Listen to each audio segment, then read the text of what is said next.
It goes to sleep and you can't get it back on, or it's always dead. Mine's dead. So we have plugs installed now, Okay. so in case you need them. It's good See for that 3 arrow? hours. See that arrow on the Show you a table, picture. on top of the table, the green arrow? The green arrow. Yeah, and a green arrow there, that's where the plugs are at. Oh, okay. So you all can go whatever you want, and then there's one plug over here, and then Brian has his own. It doesn't matter, it So belongs there's to no all of here. you. So this is Joint there. ownership. Oh, I get it. So it's a total. Yeah. Oh, okay. You're one. Wow, thanks. Yeah. no kidding. Judy sent me this picture. That's the one in the water. I think I'm ready. Do you have a streaming? I think it is. I got the note. We're live on YouTube. So I just need to start recording when you're ready. We got Agenda here. 2 minutes. You got 2 minutes, you want 2 minutes.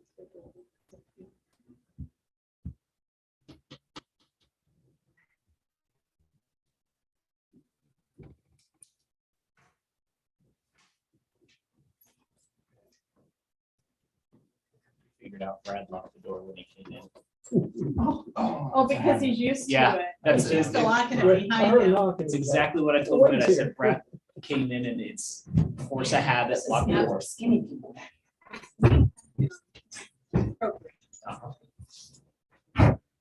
And Mr. L put up a note when I left the tables. Okay. Because if you get here late, you might end up in a different seat. Yeah. Said he was much more. I have no problem. I could care less. But we do have a power system. That is. It's Yeah. that table, this table, and that.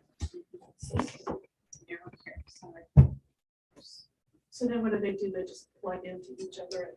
There is a cord under there you can't see, Right. but see, I still like to, for training and stuff, be able to take the tables apart. We just have to know we're taking them apart because we have to unplug the cords. So yeah, they're daisy chained. I think. Mhm. That's what them in.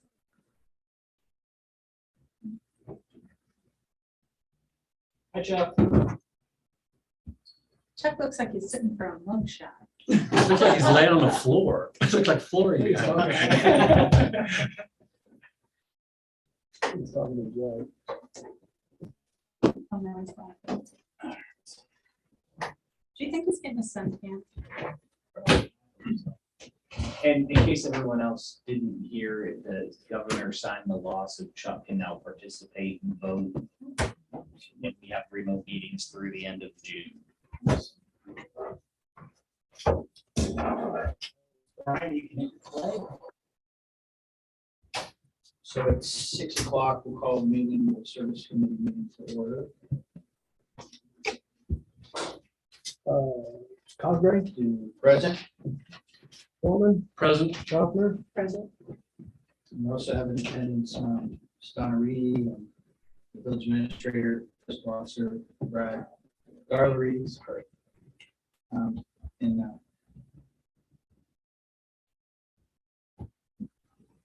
let's move on to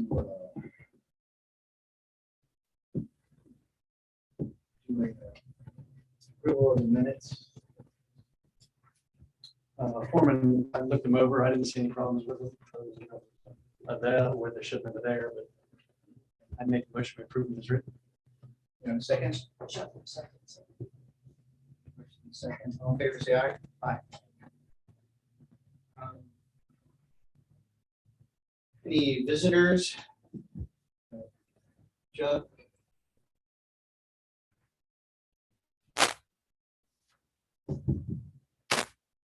Does,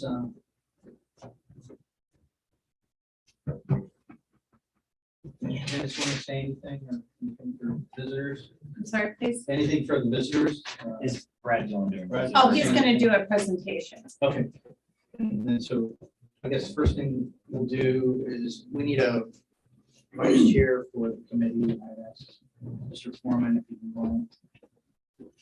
And I accept it. So, okay, so we'll all in favor, say aye. Aye. The new vice chair, thank you very much.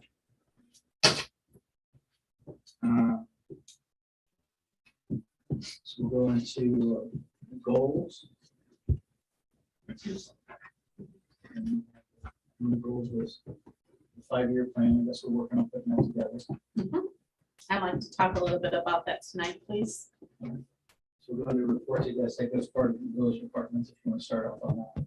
I'm gonna have Brad start, so he can do his dissertation and so he can go home. That's great. So he doesn't have to stay, so. Brad? Brad is gonna talk to us, Brian, I need for you to pull up, on my, thumb drive. And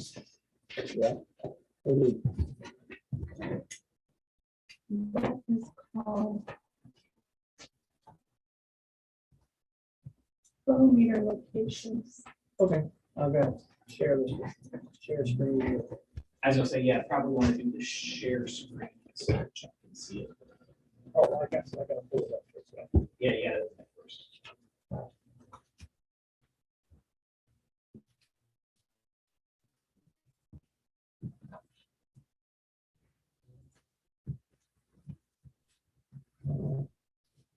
What happened to it? Nope. Go over, it's on your screen. Oh, Click on share, I did. then click on share.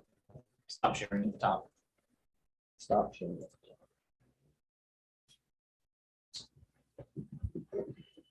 You shared your screen, not the document. Really? Yeah, so Chuck can see it, and we can't.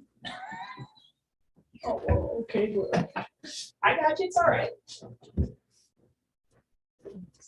You're good. So, yeah, stop share. Oh, man. Yeah.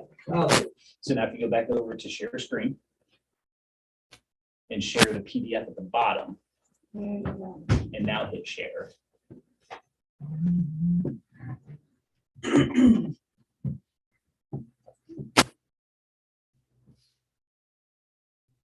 it over. okay. There we go. I know this is very hard to see, Yeah. but there's a map on the back that Brad has hung up that he's gonna talk to. Just go ahead and zoom in on. Zoom. So go to the website, the view side, zoom in. Give them like.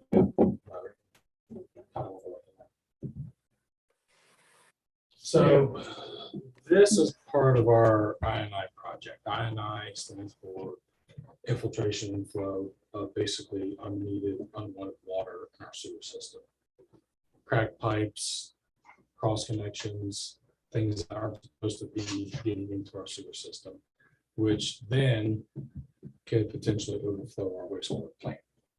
So what we're trying to do is locate these points of water, where they're coming from, whether we need to fix anything, reroute anything, storm, things of that nature.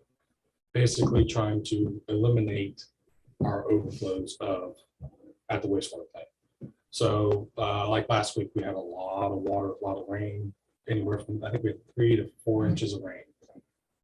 We had a couple million gallons come through that we should not have had. That is due to INI.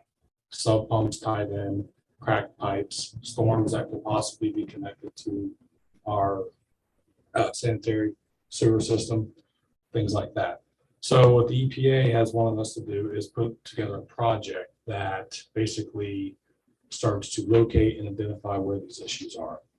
So what we did, was that back in 19? Fall of 19, we did what we call smoke testing. So we would try to section off certain areas of the line, put plugs in, and we would blow smoke through and try to look for smoke coming out of the ground from cracked pipes, any sort of storm sewers, maybe if they were cross-connected, downspouts, that people had their gutters, downspouts tied in, things of that nature. Made documentation, recorded all that. And so what we've come up with is we've kind of sectioned off part of the town. And what we're doing is we purchased 4 flow meters.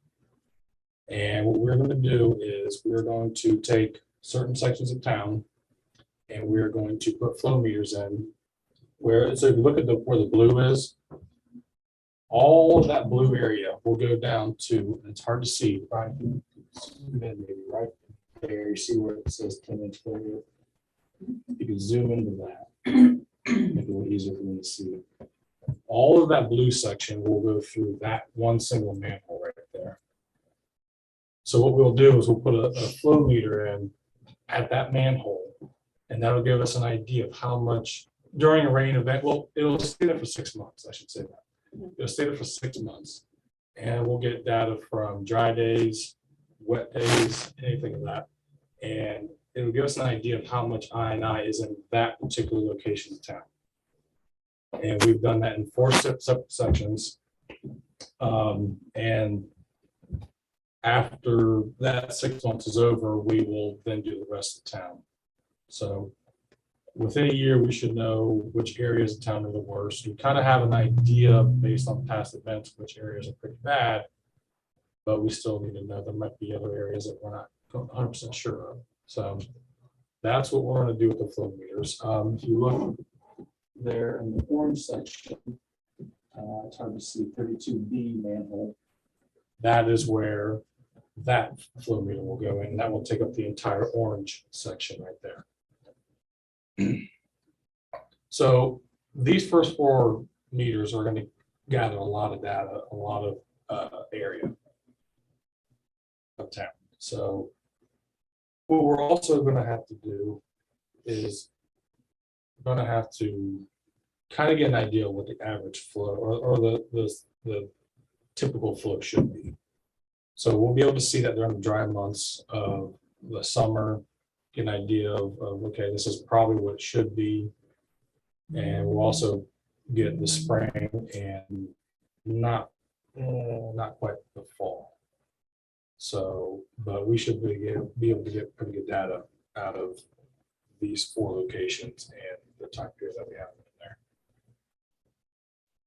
So, Give you a wet season and a dry season to compare. yeah, you'll be able to compare. And we also looked at the US EPA says that each person will basically have 50 to 70 gallons of wastewater is what they'll use. So if you go based off of 70 gallons per person, and if you do 3 to 4 people per household, and you can figure out how many houses are in each section, you kind of also get an idea of how much flow you should have there as well. We can also compare the water usage for that group of houses. Yeah. To what came through. To what came through, yeah. And I think, don't quote me on that, I think it's like 90%.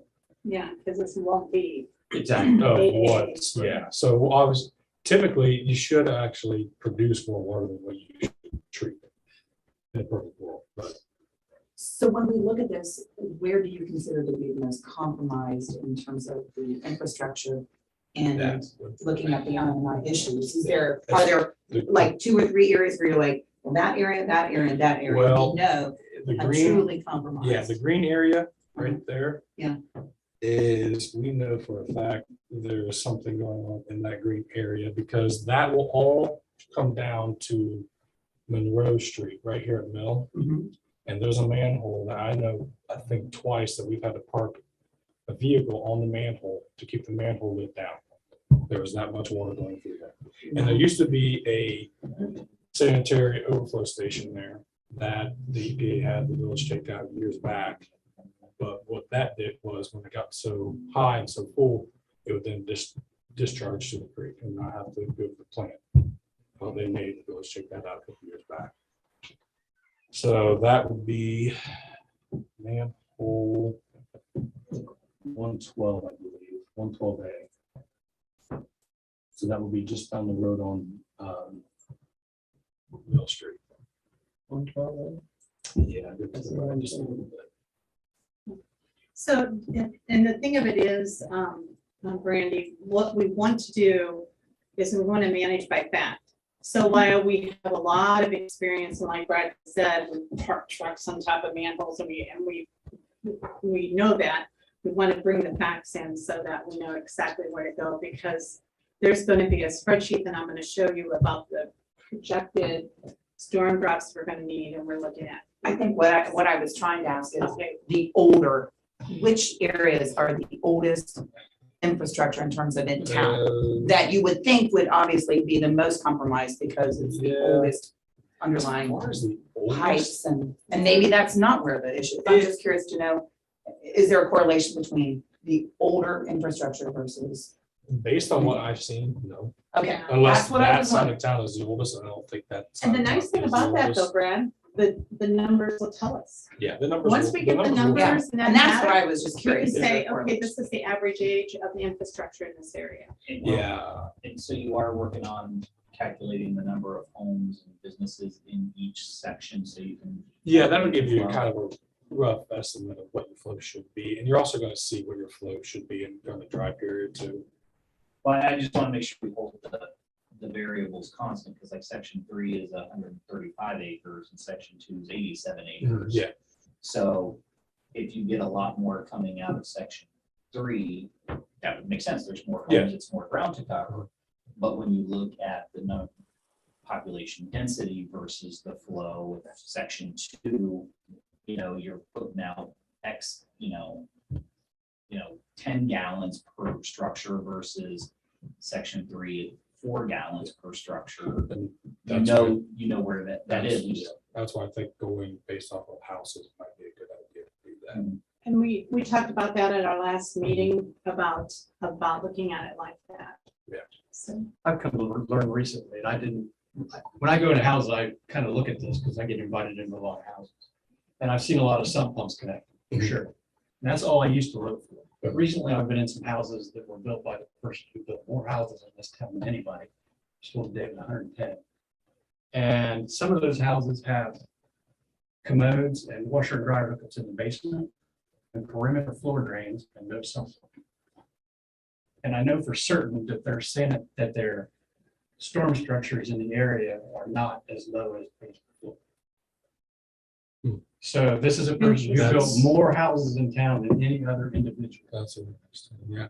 And so that's a really Yeah. hard problem to fix. The other problem is a lot of these houses, he doesn't own them anymore.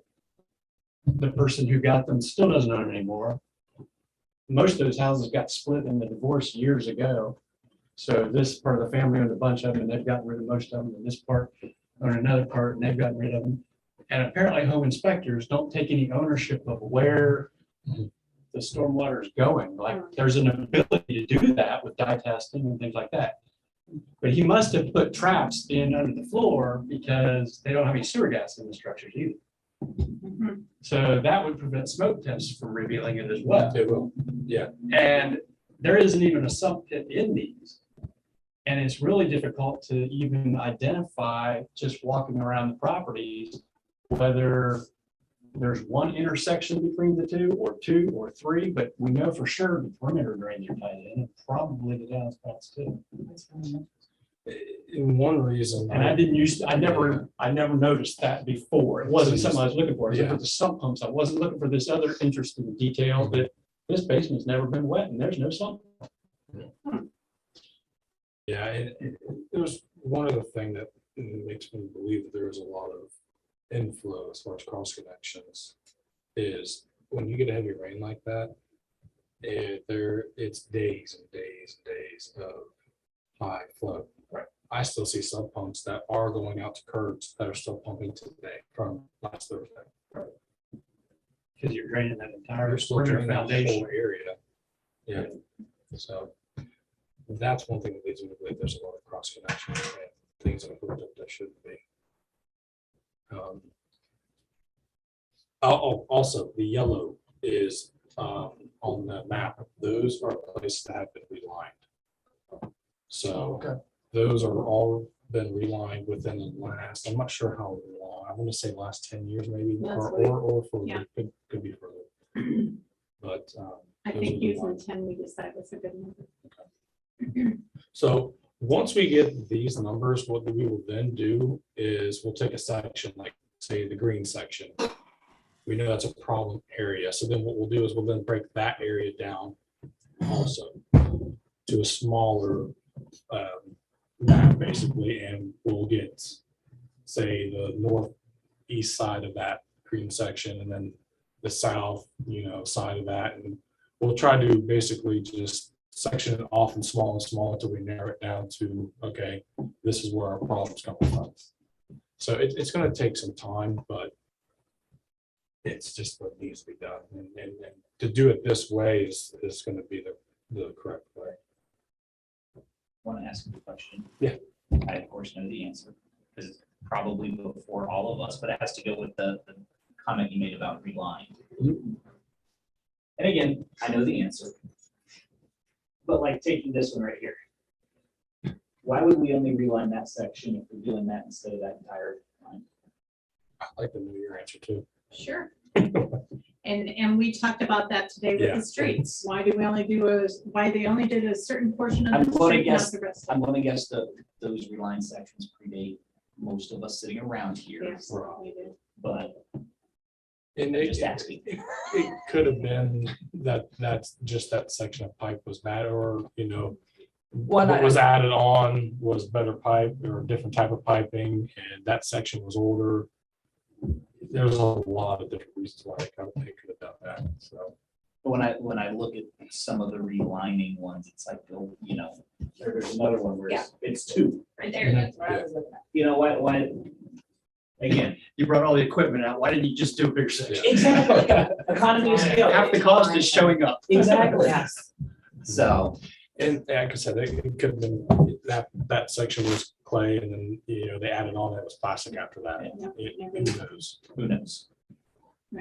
So, but that's basically what we're gonna do. After those 6 months, we'll gather that data. And then we will move on to the other sections of town that have not been meter those, and then basically at that point, then we'll know what we're gonna have to do. We'll take our sections, okay, this is the worst, this one's not as bad, we need to focus on this area, start breaking that area down and go from there. So I want to make the remark that when he says we, he's talking about staff. We are under the, I'm going to say, guidance of an engineer, because the EPA told us that we needed to have an engineer. But staff is doing all of this, and I think probably Rick is the only one that remembers how many times prior to us, they've smoke tested, never went anywhere, smoke tested, never went anywhere. Well, this is the reason why. It takes time. It takes time to develop a plan like this. I think that it really helped us doing our own smoke testing again, instead of having a company come in and do it. And we were able to then create the zones. And then it's like eating an elephant in a bite at a time. So I think the guys are doing a really, really good job, and it is a lot of, it's a lot of work. But I think it's also a good learning curve, because I'll bet you Brad can tell you everything about this infrastructure for sewer when we get all done. I wanted to bring up also.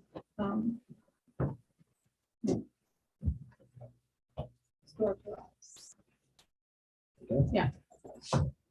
So Rick had said, I don't know, a few months ago, well, it's okay if we're going to tell somebody they have to unhook their sump pumps, but we got to give them someplace to put the water.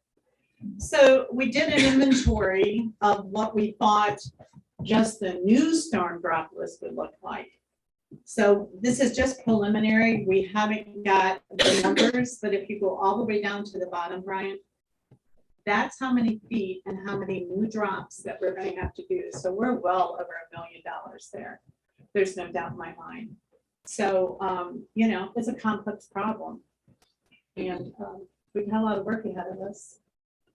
Brad's a good team.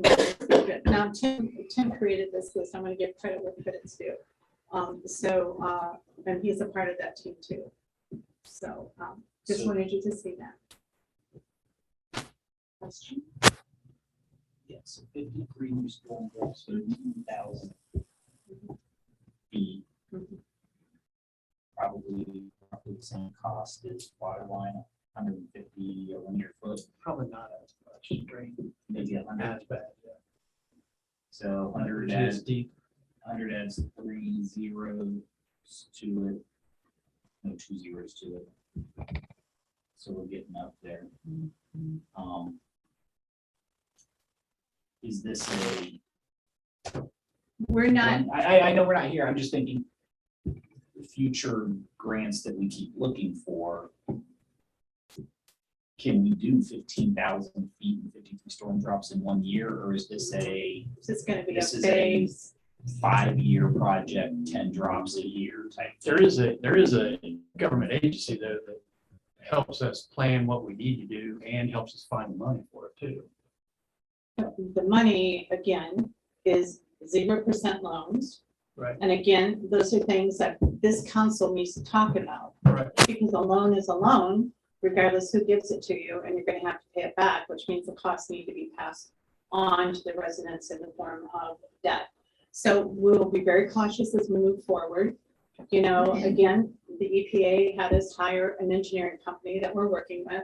And this is just a synopsis or just a quick look at, yeah, these are what we're going to need maybe in the future. This will probably change, you know, as Brad starts evaluating his readings and stuff that he gets. So more to come on that. I just kind of wanted you to see, this is a big project that's not going to get done. I don't even know if it'll be done in 5 years. Hopefully it would, but this is going to be, but we're further ahead than any other staff has been on this. Good job, Brad. Any questions for Brad? I do have a question. Those meters, are they, they're not permanent, are they? They can be relocated. No, they are relocated, and I'm not sure how often we have to check those. They're gonna be out next Tuesday, so there's some stuff that they're gonna run us through. I don't know if it's a daily check, or it's a weekly or a monthly check, but we'll find out. I believe me and Mr. Little were looking at them, and I believe the way that's hooked up is you basically go and you plug the laptop in whenever you want to check and basically record your data. And you go, you record it, go to the next manhole, plug it in, do all that, get your data, go to all 4 of them, and then that'll give you, I believe, either it's day to day or week to week or month to month, however you collect that. So you can move them. To find my question a little bit tighter. Can that meter can be basically extracted from that position and Yeah. installed in Yeah. other positions? We have other Yeah, locations. we have Brad, 4 meters that we're going to put in, and then when we're done collecting that, we Okay, will then move into another location. gotcha. Understood. How often are you planning on pulling out, getting the data? That's what he just said. We have to find out. We have to the- find out the- how often, is it week to week, is it a day to day, Okay, month to month, we don't know. I thought you were saying you could do it day to I'm day, not week, month to sure, month. not Okay. sure, I'm not sure how that's, How long? we Does the keep- meter yeah. collect the data? We just go extract it. Yeah. So it's kept Correct. 24/7. yes, We just are gonna, however often it needs to Yeah. be extracted and set to 0 to start over again. Yeah. That's not radio reading. I know, right? How much I mean, it's money do only you have? 4, right? It's only 4, yeah. It's only And again, how much money do you I know. have? Yeah. So, you know, So, more sophisticated the meter, the Yeah. higher the price. Now, do these measure the depth of the water in there to calculate flow, or do they actually measure the water passing? I think the way the meter looked, it looked like it was measuring the water passing through. Okay. So there's a couple more questions that we're gonna have once the guy's here that we're gonna ask him. So these are what V3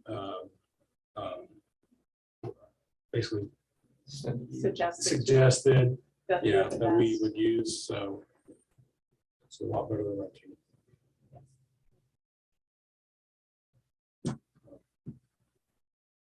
Good job. Thank you very much.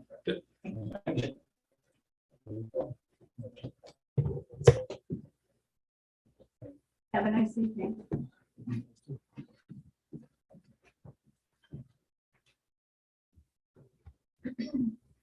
So we'll move on to, are there any other?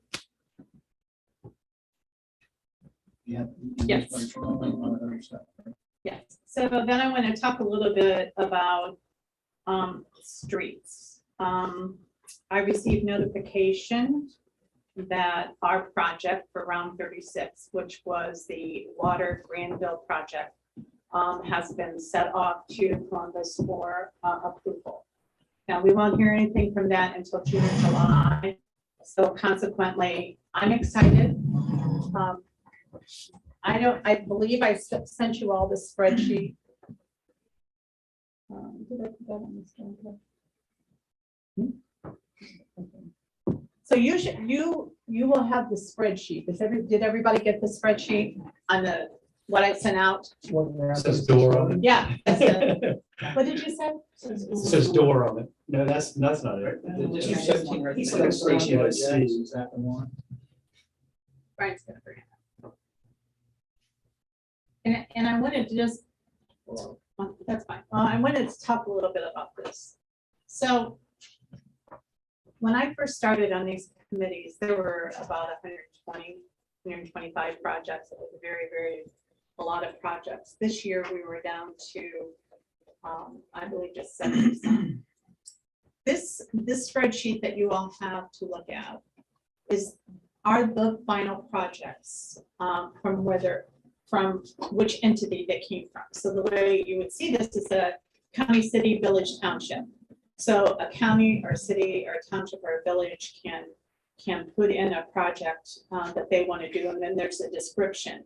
And then what happens is that the team that I sit on, the executive committee, we go through and we score every one of those projects. There's what they call a methodology for each of those, and that committee consists of all of the county engineers in District 17, and then myself representing villages, and then another gentleman representing townships. I apologize, I forget his name. So having said that, as you're looking through this list, you can see what entity got what project. There are some things that I would like to see change with the methodology. I've talked to a couple of the engineers because we started at 131, which was our score, as you can see. And if you go, keep going, Brian, and then go up, clear to the top. We were the first village to get an award of a project. All the rest were county, city, or township. So I think the methodology needs to look at. My goal is to bring the director of District 17 to a village meeting for all the villages in Fairfield County, because I represent all of them, to go through what is it that we need to do to get some of the village projects up there. Now, go back over to the other side, Brian, all the way. So as you can see, as it starts at the top, most of these projects are road projects. You know, almost all the ones up there are road projects. And then if you scroll all the way down, you will see the first project that's not a road project is water supply. That's us. So the way I like to go at these kind of projects is with everything. So this project has new water line, new storm line, new street, you know, new sidewalks. So I like to put everything in my projects. I think that that's one of the things that I think the methodology should be looking at. What does this include? Most of those are just paving roads. So, and then if you go down further right, and then you'll see that the projects start coming in that are different. So if you keep going, you'll see water supply, wastewater, and then the ones that go on down, these did not get funded. They're what we call the next projects to get money if there's any left. And then if you go further down underneath the red line, all of these projects were not funded. So it's competitive, very competitive. They still would like to see more people putting in projects. So we have been very fortunate. So I'll present that tonight. So it looks like we're going to go through these. So over the last 5 years, we've been able to do about $1 million for the projects. So this is good. Okay. And I know Terry and I have had multiple conversations about the scoring methodology. Again, villages down there, and then as you pointed out, roadways, and those are nice projects that they like to fund because WC says, look, we paid for your road to get paid. To me, that's a quality of life job that's water line is more to a quality of life You job. can't see it when it's. But you There you can't go, see Randy. it. Exactly. Bottom And that's line. the problem. I think they should separate it out and divvy it out. So much for roads and then so much for your actual quality of life stuff for water and sanitary lines. One of the other things that, but since we were talking about streets that I wanted to go through, because I know, I know it's come up about, let's do a 5-year plan, you know. I will tell you, last year was the last year that state of, was the last year that District 17 was calling for a capital 5-year plan. The state did away with that about 4 years ago. Capital plans are nice, but we always have things that happen that capital plans get pushed over. So one of the things that you probably wonder, well, what are you doing with our streets? Where are we at? Now, you all have a copy of this. This is a spreadsheet of a company came in just before I came on, I think it was 2015, and did an evaluation of all the pavement of all the streets in the village. So we are using this as our Bible now. You may say that was 2015, Terry, but here's the kicker. If it was poor in 2015, it's probably poor now, you know. So what we did, I'll put over to the left-hand column, those are years. So those years either represent when something was done to that section of the road, or it also represents when we're going to do it. So we went out 5 years, which just goes out to 28. So by 2028, if we go by that schedule of repairs, we would have redid over 75% of the streets in town, which I think is fantastic. It's, I guess if you don't have anything to compare it to, you don't know how good it is, but it's good. So this is what we have put together. I gave those to you. I want you to look at them. If you have questions about why did you pick this one, why didn't you pick this one, let us know. One of the things that we're trying to do is what, and this was council from before when Wade and Brandy were on Rick, where they said, let's do, if we're going to do a street, let's make sure the water line underneath is good. So that is what we've tried to do moving forward, is to pair up water lines and streets. Now, we got a little bit off this year because the small government grant we had for the water line loop up for Kumler and Brown and Fremont, we're probably not going to get those streets until next year. They just weren't, it was a surprise that we got that grant, so take the money when you can get it, right? So, so everybody has this, go ahead and look at it. If you have any questions, let's talk. What does it mean if it says failed? That means it's just not a street. Like when we, before we did Dorchester, and you wouldn't think this was it when you were asking about the oldest part of town, you could take your foot over there and go like that, and the pavement would just crumble. There was no base underneath it. Those are what they call totally failed streets. So I can get you the company's definition and send that out to you. So, but again, by 2028, only 20, just a little bit over 20% of the streets will still only be done. Now, this does not include ours. No. Our goal is to do the streets. So if you have any questions, if you see one that says 20, and then over there on one side it says poor, that was the original condition. That's not the condition now. So that part of the spreadsheet stayed constant. It's just the year that's highlighted in yellow that has changed. So, lots of streets. Lots of things to do. So the life expectancy of a street like this, and they're like, it's asphalt streets, are anywhere from 25 to 30 years. So once we get a good get-go on these streets, the village will be pretty set, and they can do, not have to worry about doing as many as so often. Then I'll get into like a maintenance program. So any questions on that? But look at those streets, and if you want to know why the streets not on there, let me know. Still sticking with streets. Today we had a pre-construction meeting for State Route 37 and 256. I don't know if you're aware of it not, and then, is that out on that corner, they're putting in what they call turn lanes and new stoplights now. It does impact us because it's going to impact our sewer lines and also our hydrants that are out there. So Tim and I were in the meeting today, listening. Tim is the point of contact for that project. The other way it's going to impact us is that northbound 37 is going to be closed for a while, which means the detour that the state has set up is, well, we all know what people do with detours. Let's see, there's a road, let's turn here.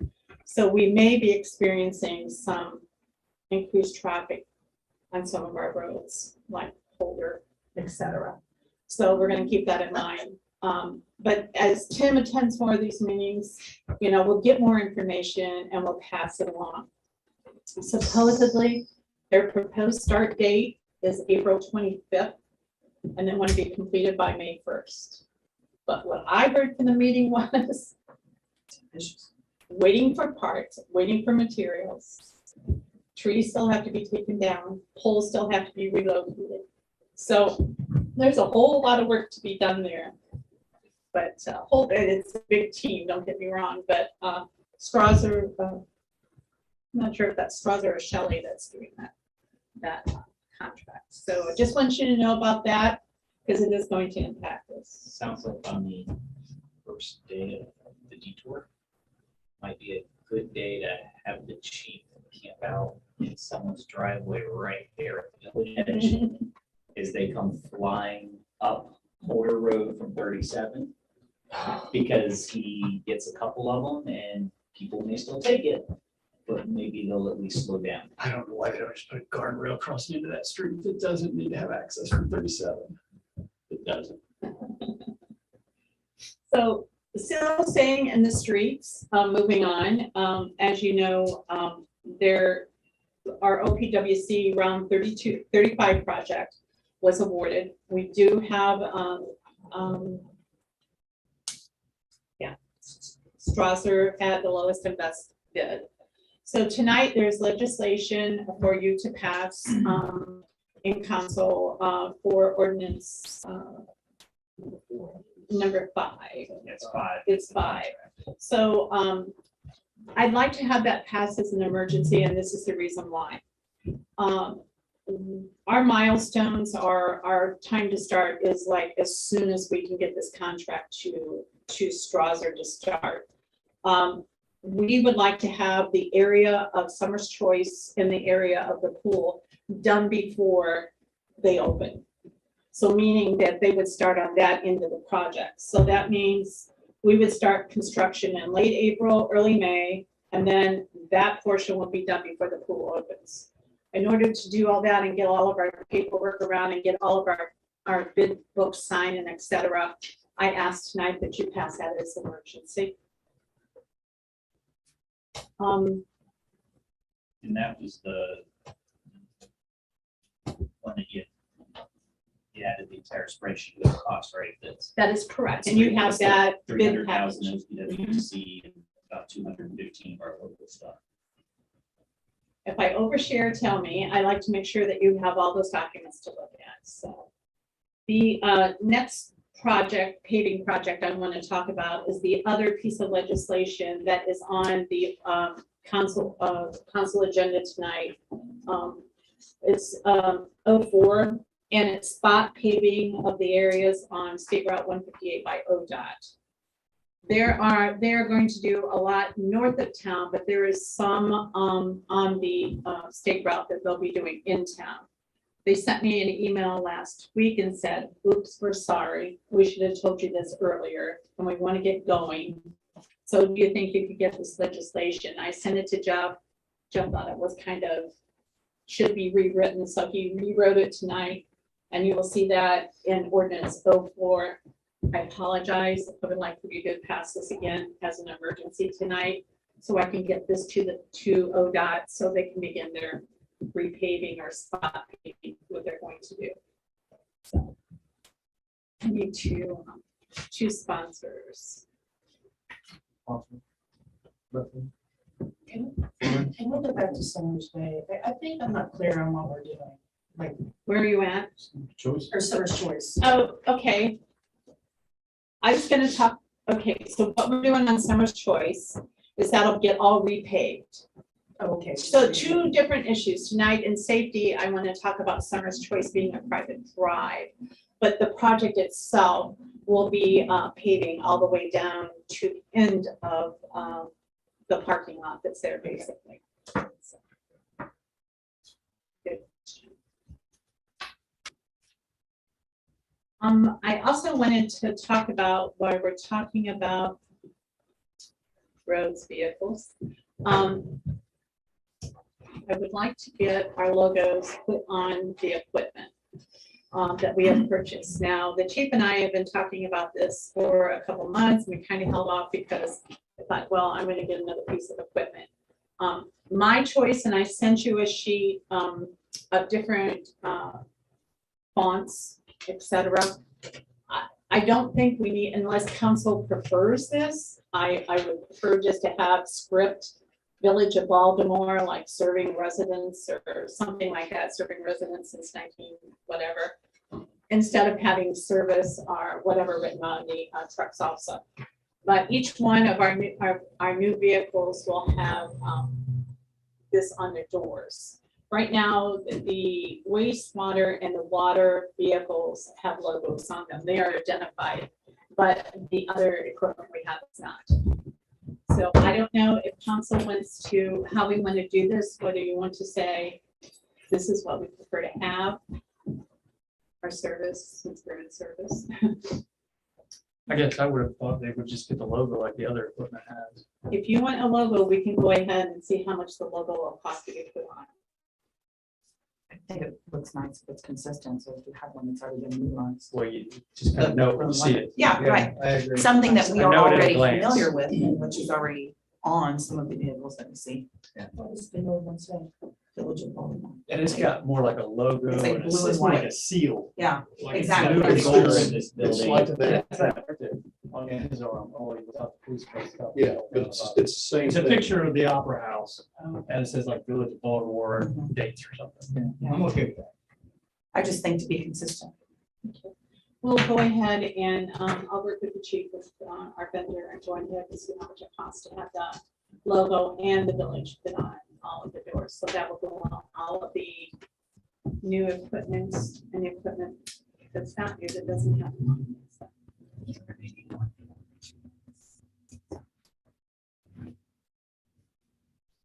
I wanted to update you a little bit, watching time. I have safety. Well, console. I think I'm going to stop now and just bring the rest up in console because I have to make sure we have time for safety. Wait. Certainly. So we have two pieces of legislation to go to council, sponsored by Mr. Foreman. Yes. And we have next one report. The projects going on. So next is Parks and Rec Board. Yes, we met, was the last Friday, Brian? Thursday or Friday, with a representative from the Fairfield Foundation to talk about our pool grant that we've applied for. He's going to get back with us this week. We should know by the end of March whether they're going to grant us any money. The foundation that Sands Foundation for just Baltimore is currently looking at our documents, and they will give us probably an absolute answer by next week. We are going to go ahead and start ordering some of the equipment for the pool just because of what ODOT said, waiting on materials. We may be waiting for a while. So consequently, the Be More Foundation, which Robert Landis has pledged money to us, and so we're going to start by using that money to start ordering some of the equipment.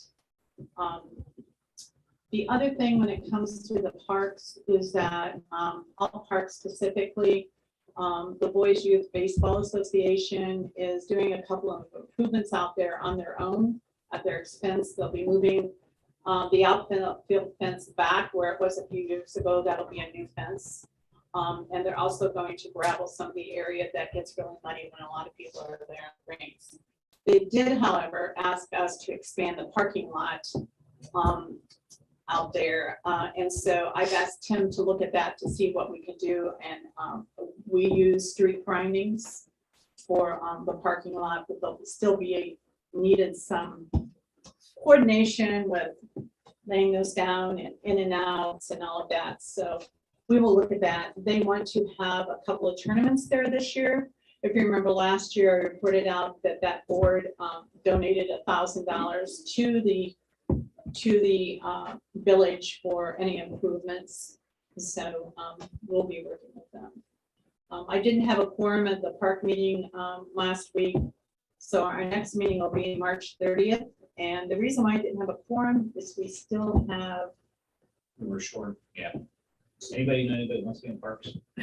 Well, I mean, we need two residents. residents. If you think of someone, just shoot me an email or a text or something. As Chuck represents the council on there, so we just need two residents. We have two representations from the school then, and that's Dr. Walters and Dr. Johnson. And that's one meeting a month, correct? Which week is that? Last week of the month usually. Like we're gonna do it on the 30th this time because of something going on at the Does school. the baseball association have anybody? No, we tried, No, we do, but Well- we don't. Go ahead. as I said, we tried when we started setting up and making sure that they're there. They are ex officio. Yes. They come, and baseball is the one that is good, the other organizations are not. Right. We could not officially put them on and give them a vote. Jeff said we couldn't do that under the revised code, but we can give them ex officio seats. So they participate in all of the discussions, give their input, and are just like committee members minus the voting ability. So that they have input into those decisions. Joey Holland has been attending and Jim Burgess. So, Okay. that's my report on parks. Anything from BRC? No, this time. Nothing from BRC. So I guess old business was a football field parking area. Anything been resolved with that? That would be,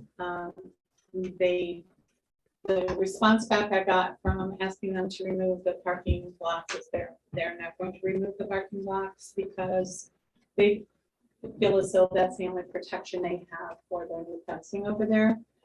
I tried to explain to them that it is a safety issue, and I think we have it on a number of agendas. I think it also might be on the safety agenda to talk about. Would like to. Sure.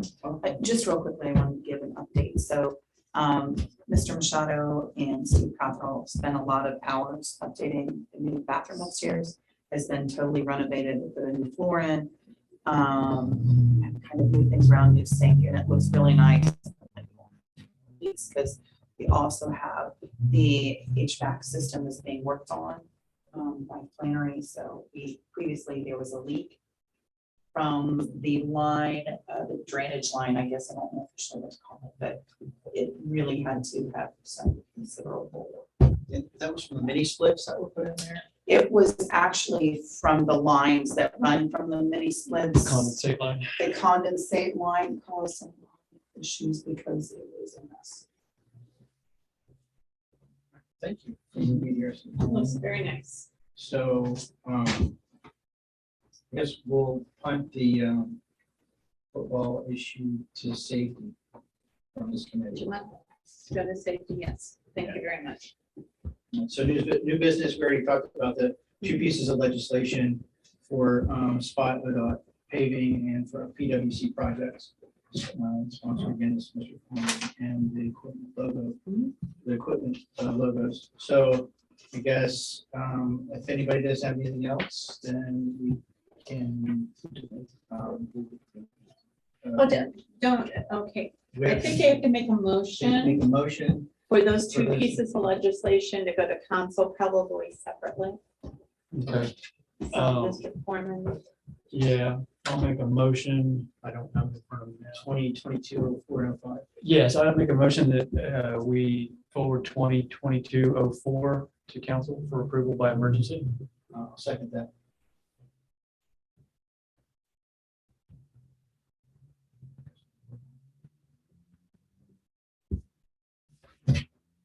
Gray, Yes? Coleman, Yes. Chopper. Yes. And I make a motion that we send 2022-04-05, couldn't remember which one first, to council and request that that be passed by emergency. I'll second that. Roll call. Baldwin, Yes. Coleman, Yes.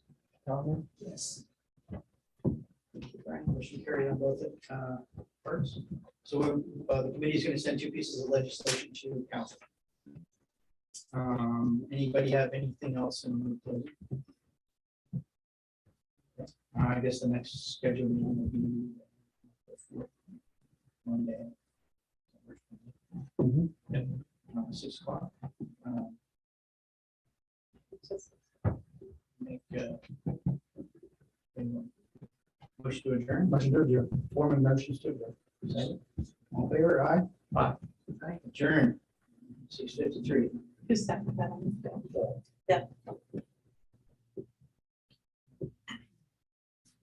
So before you can start taking. Okay, so before, let's go ahead and call the safety committee meeting to order. And would you like to take roll call?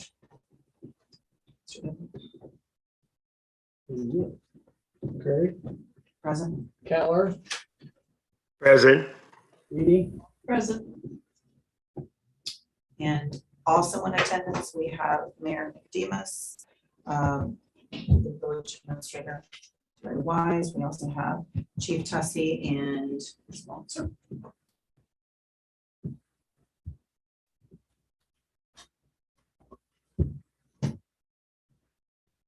Okay, approval of minutes from the previous meeting from November 22nd. Anybody would like to move to approve those minutes? I'll move that we accept the minutes.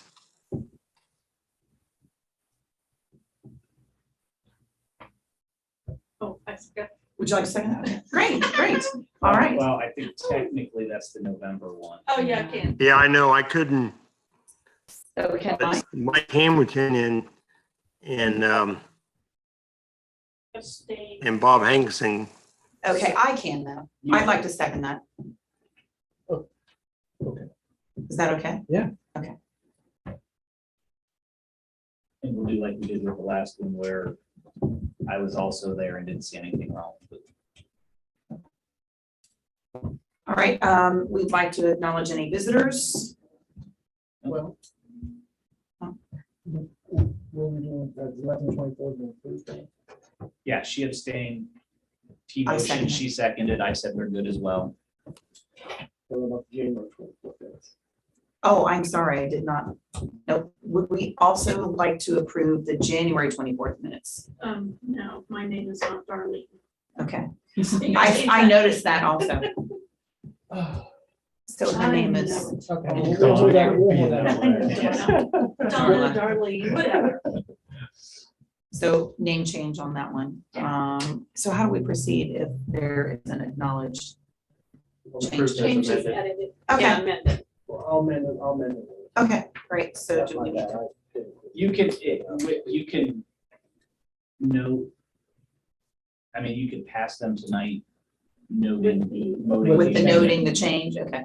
So would someone like to move to approve the minutes? For the minutes with the adjustments. With the noted change, okay. Mr. Keller? I'll second it. Thank you. All right, those have been passed. Any visitors?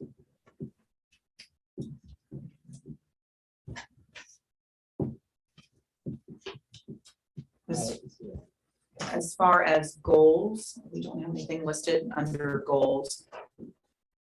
Reports. Mrs. Wise?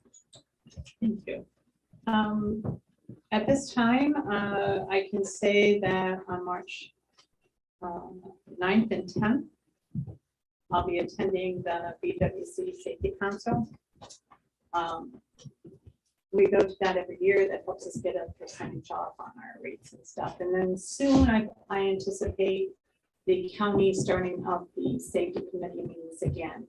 We here at the village have started our safety meetings. So before each meeting, when we do have them, Mr. Little and Joey both are safety people, and we go over a certain thing, whether it be electricity or whatever it is. We had our safety meetings already. So basically, that's my report. I'll wait for your business. Thank you. Chief Tussey, the police department report. Thank you. We had, last time I reported, we had a couple of applicants, but both of those washed out. They were not, we couldn't get them through the background process. So they're done. We did put an ad with the Small Police Agency Consortium, and I also ran one on our Facebook. We got 3 applicants. One was eliminated pretty much right away because they've never been to a police school. And, you know, that's $7,000, I'm pretty sure, with a heartbeat now. The second was a person that has the OPANA, but really doesn't have any background. They're pretty fresh out of the academy. We're going to talk to them and see where they are. And the third, we've tried to contact probably half a dozen times, and we just can't get any response from them. So I got a lot of really, unfortunately, and I know this is probably hard to believe, but on our Facebook account, we got a lot of negative comments on, a lot of it had to do with what we pay our part-time police officers. And, you know, it is what it is. That's just, you know, what we pay is what we pay. So I felt it was important to put that on there. I wanted people coming in with their eyes open. I didn't want somebody coming down here, walking in and having all the credentials and saying, well, I'm worth $25 an hour or something. So that doesn't do anybody any good. We're also, we're starting an uptick now that the weather's out of here on vehicle parking issues. We've dealt with several parking on the sidewalk issues. One, beside Flannery's up here, the guy that owns those 2 buildings just put in a brand new concrete sidewalk. The other was really deteriorated. He comes up today and there's a pickup truck with 2 wheels parked up on the brand new sidewalk. So he was not amused with that. Turned out to be one of Flannery's employees, so we got that resolved. Let's see. We've had a couple vehicles that were inoperable that were parked on the street. One was just absolutely a junk vehicle. We dealt with that. So if you're getting any calls from people on anything parked on the right of way or whatever that they think is a junk vehicle or whatever, give us a call right away so we can get out and take a look. Our next step to advertise is the OACP, and that's going to be Ohio Association of Chiefs of Police. They will advertise for us for free, and that's statewide. So we'll see where that takes us. We're gonna dress up the ad a little bit and be a little more specific with some of the things, and hopefully we get that done. And I do have one thing under new business. So Darla, do you want to bring up your, Had a citizen contact me, just right outside the door here, and she said that at the corner of, at the corner of Walnut and Elmwood, they're having a problem because of the cars that are parked here and across the street by the alley. Apparently that person's having a lot of cars. Anyway, they're having an issue when they have to like pull out halfway into Elmwood Street to get out because of the cars parked so close to the road. okay, I'm good at it. Look at it.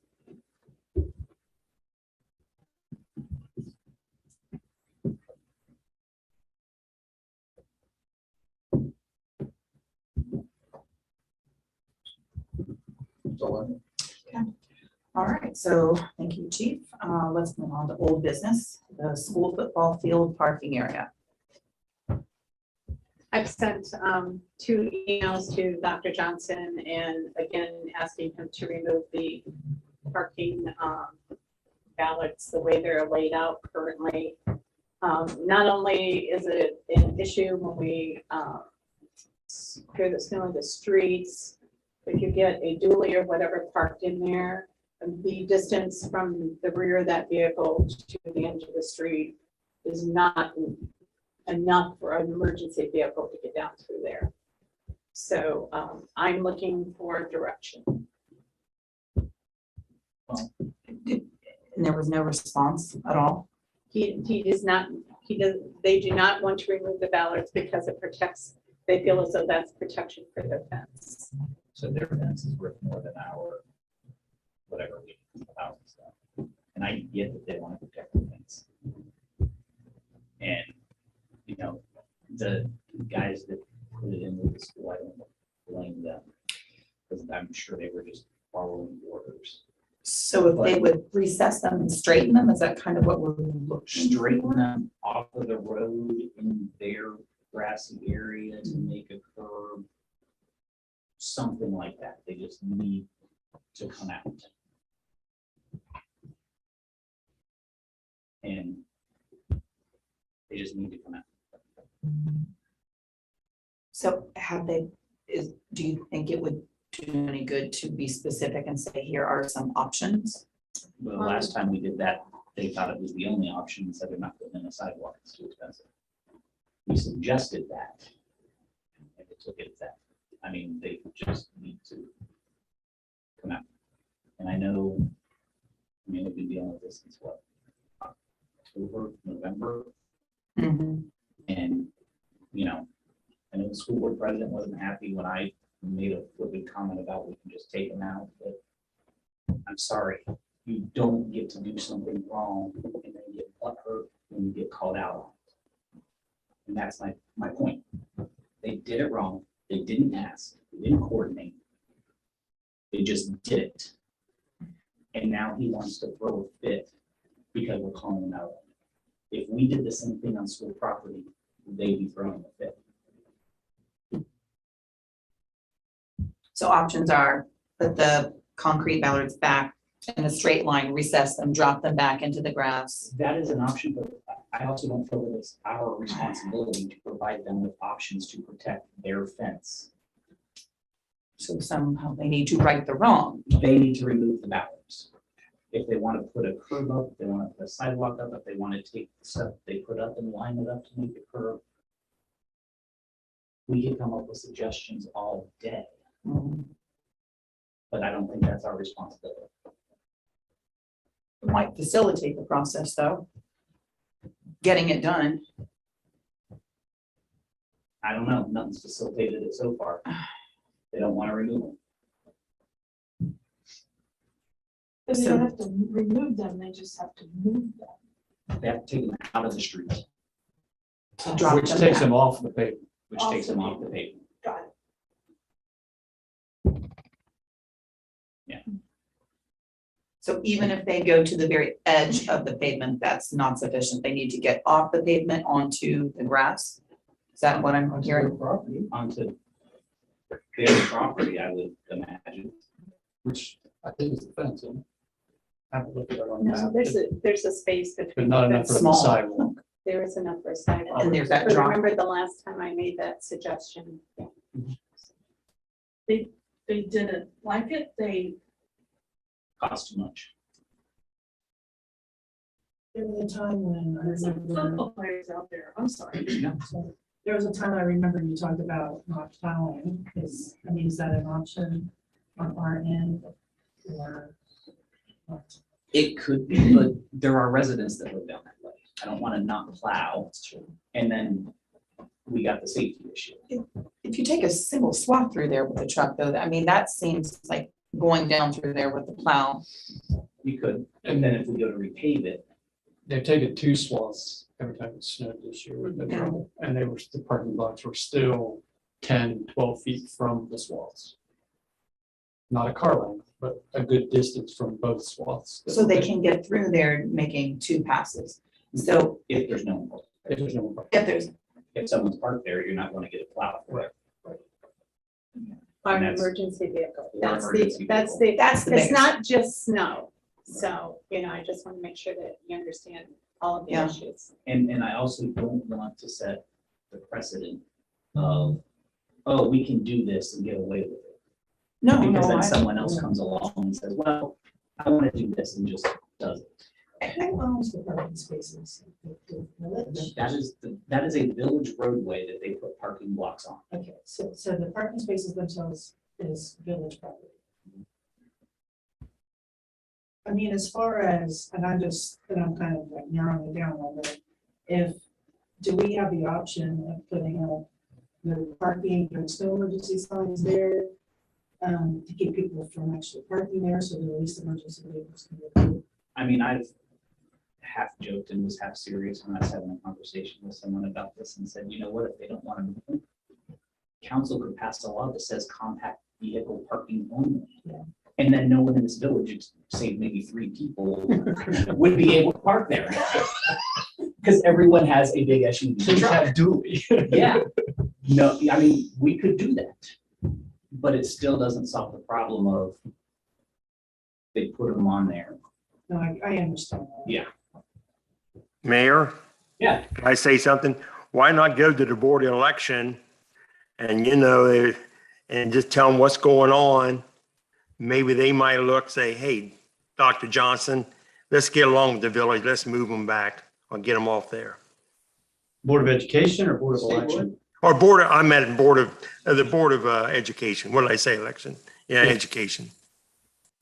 Was not one of the comments about not moving them from one of the board members? Terry? Yes. Oh, one board member already you talked to. so we're the stalwart. I mean. Yeah. I mean, clearly then it's the village's property. I mean, but, and you have to have emergency equipment has to be able to get through there.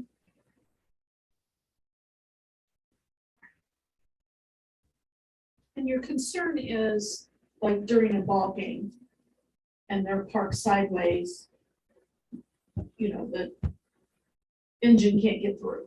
Or an athlete would have to be transported and they have to get down in there and And have safely you exit. discuss that with the fire department?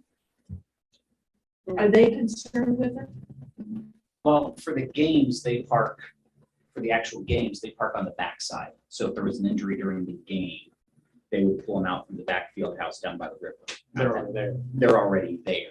but they use this parking every day for school as well. Yeah, Oh, do they? I didn't know. yeah. Yeah, well, it's most of it. I don't know if it's Not 100% all of it. used. Right now, but they're not because it's blocked off at the water line. Yeah, but yeah, it's parked throughout the day. I mean, we know at football games, people are going to park there, but it's the day-to-day thing. Got it. And again, I'm going back to, you just can't do it without coordinating and asking and put something in someone's road. Do they need to apply for a variance? It would be like, we set a precedent that we leave them there. Right, And then it would be like, say, the Pine House decides that she wants block parking for some reason and she just puts it in. I mean, it's one of those things that, and I don't need to use her as an example. I was just trying to think of a business. Sadly, that's. So anyhow, I just think that we have to be, well, it looks like a common sense thing, really is. so how do we proceed? And That's why I'm here. anybody have any other ideas besides listing, here are some suggestions, A, B, C? What about, could Mr. Faco, is there anything we could write up from our I mean, yeah, solicitor? But it sounds like we have to do it if we want it to. hey, I'm all for pulling a Buck Reinhardt and getting in a bulldozer. It doesn't sound like it's gonna get moved, does it? There's no house right there for me to run through, so it might be okay. But I don't want it to have to come to that. Sure. And again, I know And I get, and I haven't talked to the school employees that put them in there. I'm sure they worked hard. That's not easy to put them in. And I don't want to denigrate the work they did. Because I'm sure they were just doing what they were told. And I'm sure if the school tells them to take them out, and they'll complain about it. And I, feel bad for them for that, but It's basically a bunch of really good, hardworking people who are caught in the middle of an argument between the village administration and the school administration. And we just need to try to leave them out. of it. yeah. Mhm, mhm. But they're the ones that are gonna end up doing the work, unfortunately, Well, they are, but unless I get bullied. Don't worry, I'm not getting in a bully. Skid steer maybe, bulldozer. I mean, but Jeff sending a letter might be the next step. yeah, If they're not, I if think they're not that- responding. yeah. Yeah. An official letter from the village stating, and you could have a map drawn up. Here's our property line, here's your property line. The fact is, and if there's anybody that could speak to it from the fire department in terms of a safety issue, safety hazard, that would help, I think. Not that our word doesn't matter, but I think having, here's the property line, here's the measurement that has to legally be in place for safety I equipment. think if Jeff Fire. sends a letter, he's probably just gonna say you Move, put them in a public right of way I without think any that's the permission or issue. permits. Yeah, and that's fine. so, move them. Yeah, I think, yeah. Saying less is best. Oh, yeah. Good idea. The letter will say less. I've said plenty. Just, I was gonna say, I think saying too much is what got us here. just move them. Okay. All right, So so, we'll leave that on and. Okay. Anything else? All right, so we can move on to new business, Summer's Choice. In your packet that you received a map showing you exactly where Summer's Choice is. For some reason, and I've asked the question ever since I started here, I have no idea why it's not a public street. It is a private drive. This is where the issue comes into play. There is a house that sits right there, and her driveway empties out into Summer's Choice. But, oh yeah, you can put that up, thanks, Brian. But her address is Elmwood. Unless someone is going to put in finish up the Elmwood Street, it's never going to be an access to her house from Elmwood, because Elmwood just is not going to happen. So I would like, because we take care of the pavement, in fact, we're going to redo the pavement, and this section of Summer's Choice will be as good as a lot of the sections of our streets in town. And so I would like, in the name of, for safety reasons, make this a public street so that the residents whose property comes off of it, if there was an emergency EMS call or whatever, they would know where to go. They're gonna get over on Elmwood Street and go, where's this house? Oh, it's across the field.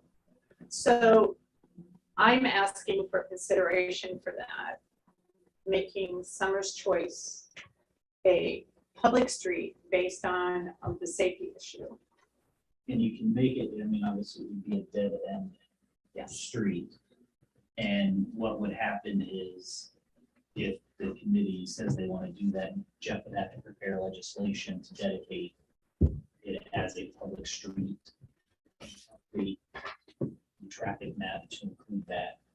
And after that's done, then 911 can be updated so that they know where to find her, which is the big issue. Well, I have a I don't remember if the dedication requires a public hearing or not. But it does, it would require an ordinance, and we'd let that go 3 readings.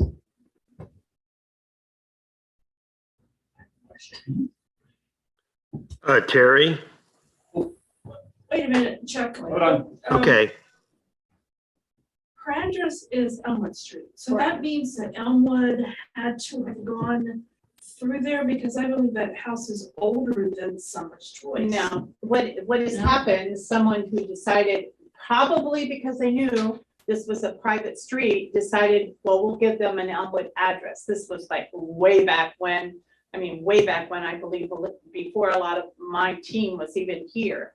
So it was a mistake made back then by assigning this house an Elmwood address. Elmwood can be I was extended. gonna say, it's We- not we- that far. We have, so this area right here between these white lines. Correct. That is where Elmwood is platted. We could extend that road there if we wanted to. If there was a development to go back there, or you wanted. But the way the developments have shaken out, you would then run the road right behind everybody on Circle Drive and then into the ball field and the extra big field there. So Elmwood, for whatever reason, just stopped there. We have it platted, you could go through and you can take it all the way through. It's platted, it's just not developed. No reason to build it. And there's no reason to build it because we're not going to develop anything in that area. The only way is that the property where the house sits, where it ends in 700, the end of that property cannot be developed because it's not on a street. And it has to be on a street, like, for instance, if somebody would go in and say to that lady, I'll buy this 5 acres. And then they would come and do a PUD or something and say, I want to put condos on here. And she stopped it like that. Yeah, or even if Yeah. they just want to divide it into 4 or 5 city lots. Yes. Yeah. Yes. Which is not a that bad thing correct. for the village, really. No. So I don't think why we would care. But at that point, you would have to extend Elmwood. That is where no street is, so that would require a pretty hefty paving Investment. project and investment.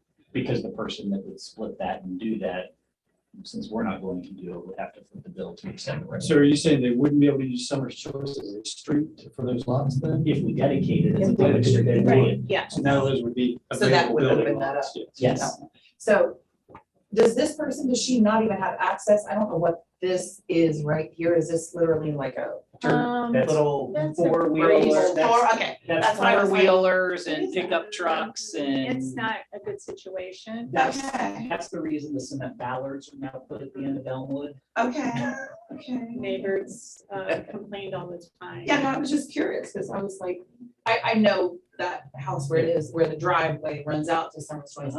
Okay, so interesting. So I bet when they have deliveries, they have fun trying to locate. I think hence the reason Terry's bringing this here. Yeah, okay, okay. So what is better for the village? Summer's Choice of public road. The downside is it becomes a public road. And then you say, oh, we, No outlet. well, you got no outlet, it's a dead end road that goes back to the parks, but I mean, people use it as a road anyway to drive back there. So you get the pool, we have to do some parking on the side because it would be a roadway as opposed to a private drive. Functionally, I don't see it really changing anything other than the fact that it's a public road. I don't know if there's any So upside or what downside about- for the village other Yeah. than we pick up possibly a few more residents that we could have. to- That would be the upside. So I have a question, because this area here is pretty narrow. So the way cars currently park at the pool, would we have the same issue that we are having at the high school, the track area here, trying to get safety equipment for? We may have, Brandy, and I think the only way to know that for sure is after it gets paved and then we do measurements. There is plenty of room beyond where the pool ends over towards the fields for parking lot. And one of the things that I could see happening is if this down here became developed, whether it's condos or 5 different 1 acre lots, is this road may be extended a little bit. Now, there's a nice tree line right there. but There's still a little bit of room to widen it an extra foot or two. And, you know, it may require at some point, if these get developed right here, that you move the pool parking to back here. I mean, when I went to the pool in Lancaster growing up, we parked behind the water treatment plant, and walked through a grass field to get to it. Yeah, that was my question, just thinking about parking for them. And so it might change some of that there with future development. Does her address change or does it stay the same? Her address, we'll have to change her address to Summer's Choice. Which would probably help her in the long run. Yes. Yeah, and I've been. trying She's to work with requesting her. this, right? Yeah, They are- well, yeah. It's the same people that's on the promoter. No. It's She's been in there, what, 4 years? maybe 4. She's been in there 4 years. No, No, Moody sold that property. Okay, about 4 years ago, give or take. okay, all right. She's been in there ever since Dave Moody passed away. Yeah. That's right, Chuck. What were you gonna say, Chuck? Well, I was gonna say, now, if you're gonna make Summer Choice a road, you need to be surveyed.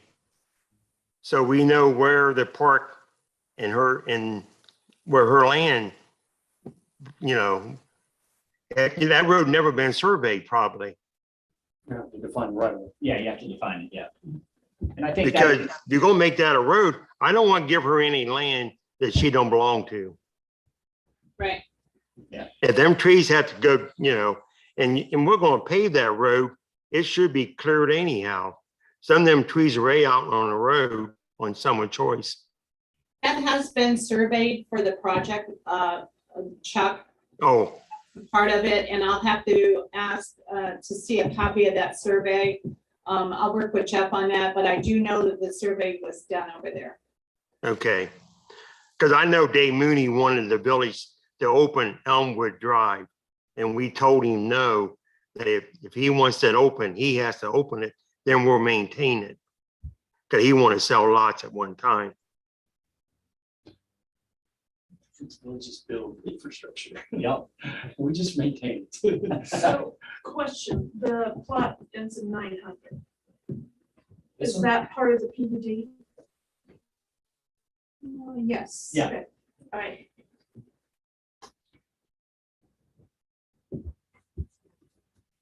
Question. I see what you're thinking.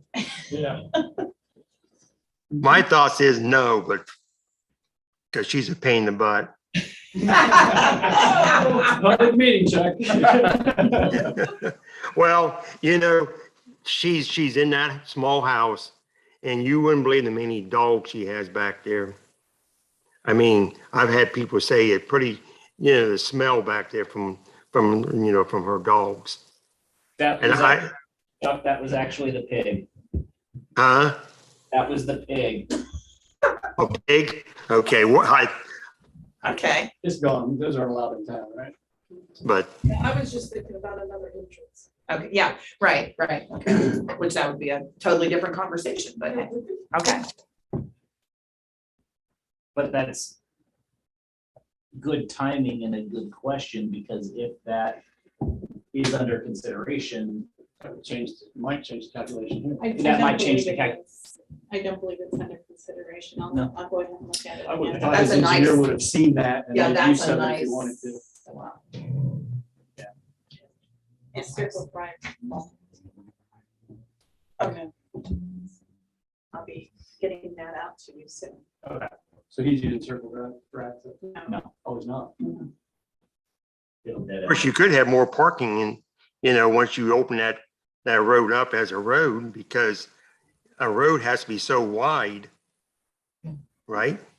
Right? Yeah, You have to wonder if that would provide a better flow.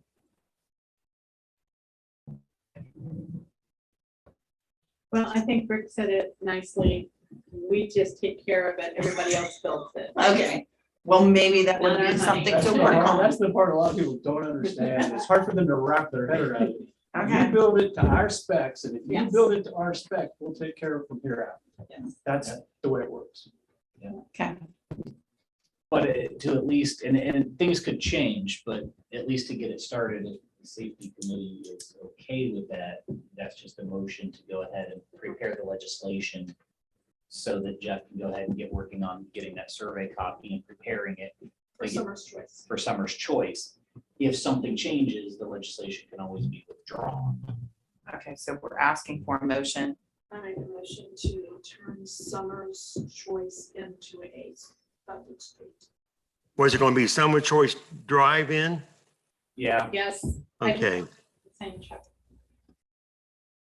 I'll make that motion. you can second that motion. Oh, second? I didn't see who, okay, I'll second it. I didn't hear the motion. Carla made the initial motion, so, all right, Mr. Keller's gonna second, okay? Great, roll call, please. McCreary, Yes. Keller, Yes, Eby, Yes, And then we'll have Jeff draft that. Real quickly, Brandy, one more thing. Yes. The document that came out with the safety email was the snow removal policy that we worked on after this last large snowfall. The red type is on that document is what we added. The strike through that's red is what we deleted. This is not a document by ordinance. This is just our policy here in the village. So all I would need is a motion to amend that policy. We don't need legislation. I make a motion to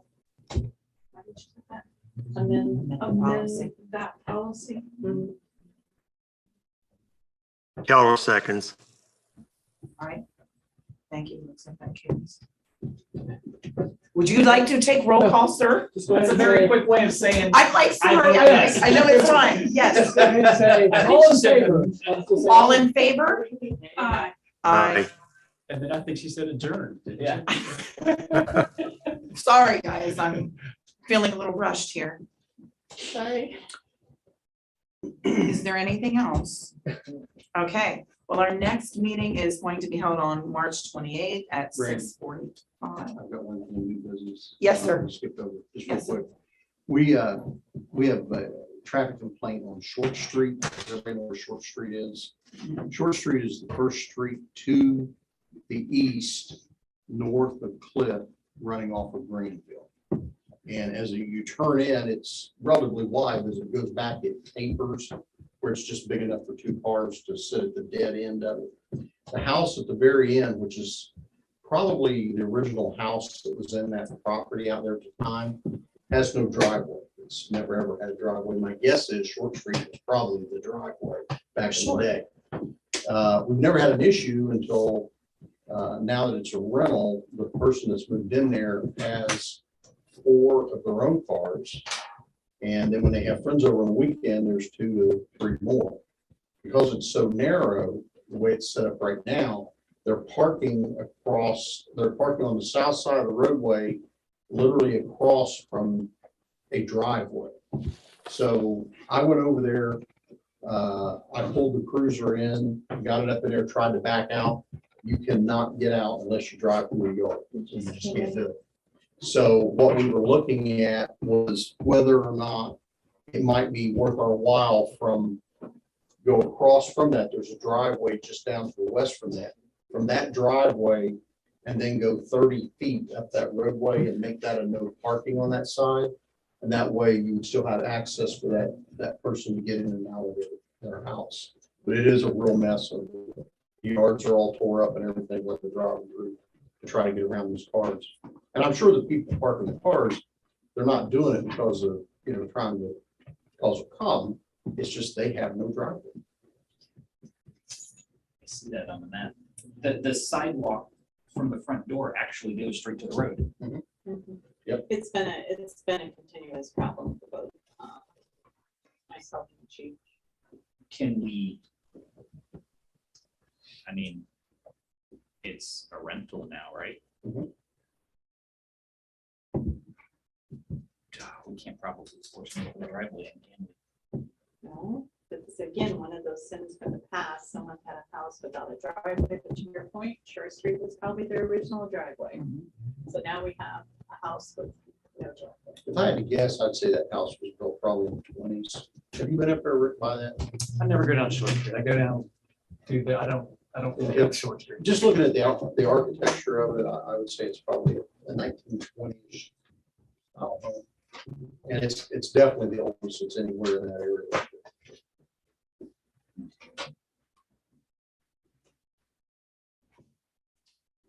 Do you want to make the south side of the street South side of the street, no parking west of the south side driveway? driveway, Is there only one house east of that, then? east of the, East of the parking tie-up? yes. it So would the be signs would almost go straight, there's a driveway right across the street and then the other house is. Yeah. Chicken. And there's actually, if they could park their 4 cars up the street, but what they do is they pull 2 in side by side. And we're not gonna get any hardware over there, because it's a dead end. But then they'll come in and they'll park a car here. And instead of parking the other and tucking it in, they'll pull in behind that one, so not block this car. And then they have that house, I mean, It's right there. yeah, it's, and you know, the daughter that lives there, she drives it's not a big pickup truck. But I mean, like she said, the only way I can get out, I've got to drive through my dad's front yard. And it's just turfed that up something terrible.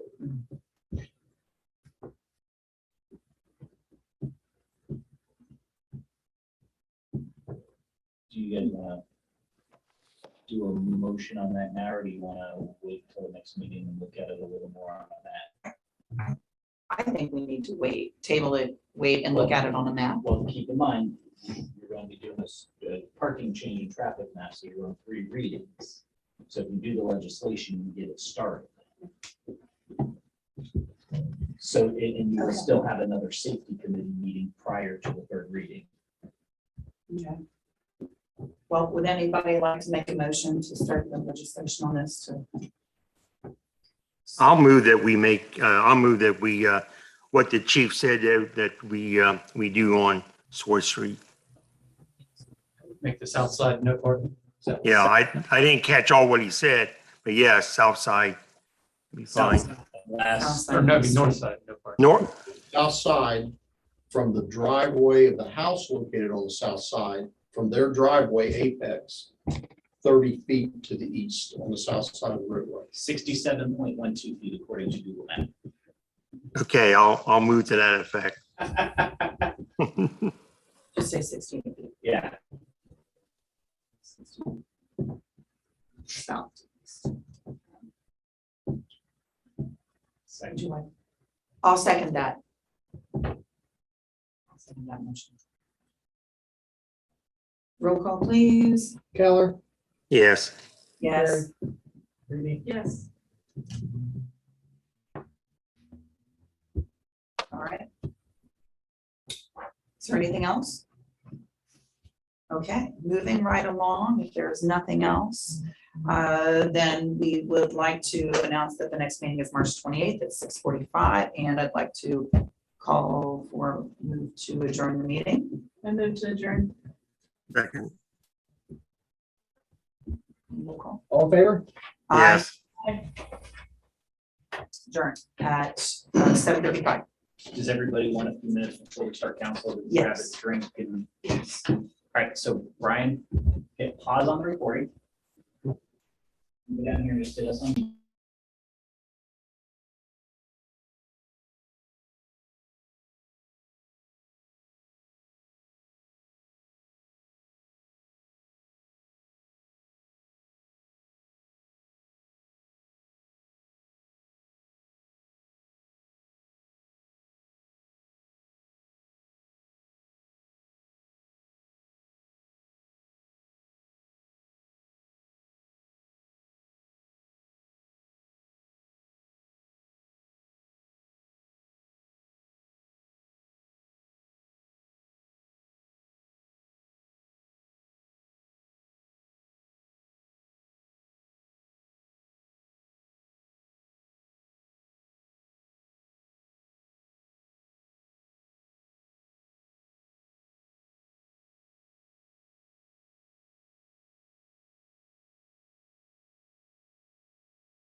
Everyone can hear, all right, and so after a short break, we will call this meeting to order at 7:38.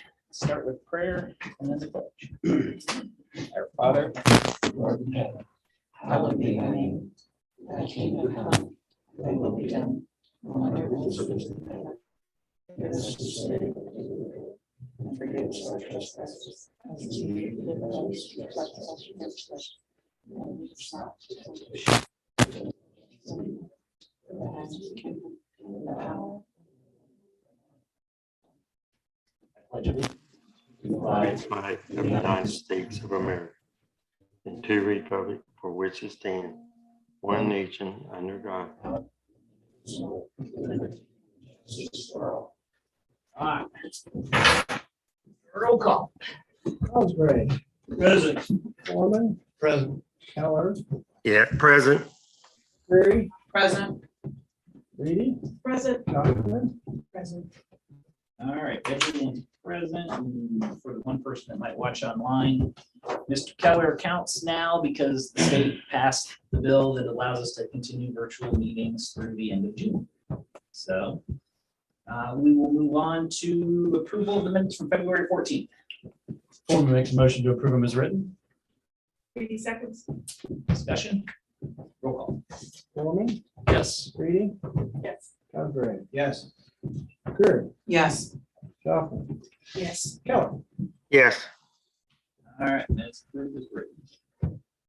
Next, approval of tonight's agenda. I don't have any amendments because we managed to get the 2 ordinances on there. So is there a motion to approve agenda? Don't we have to put the one we just did on there?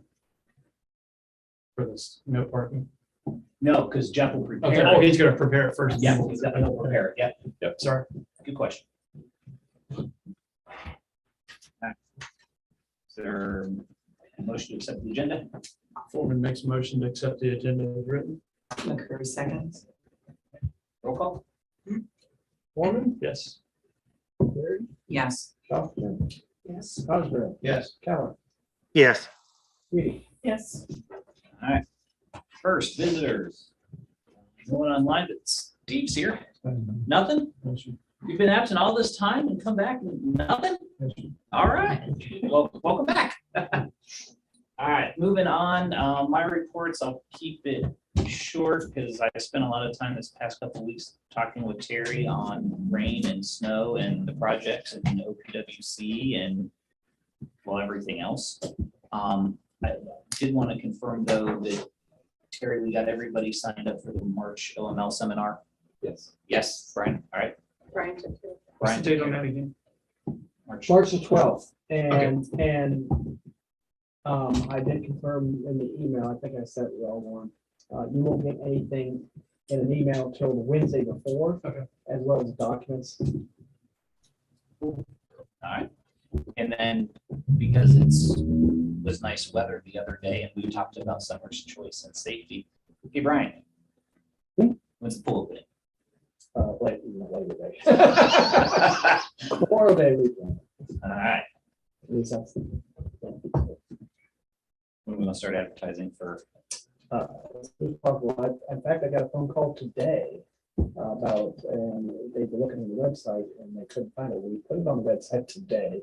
It's now on the website, we're taking 2 applications and I'm gonna post it on Facebook. Cool.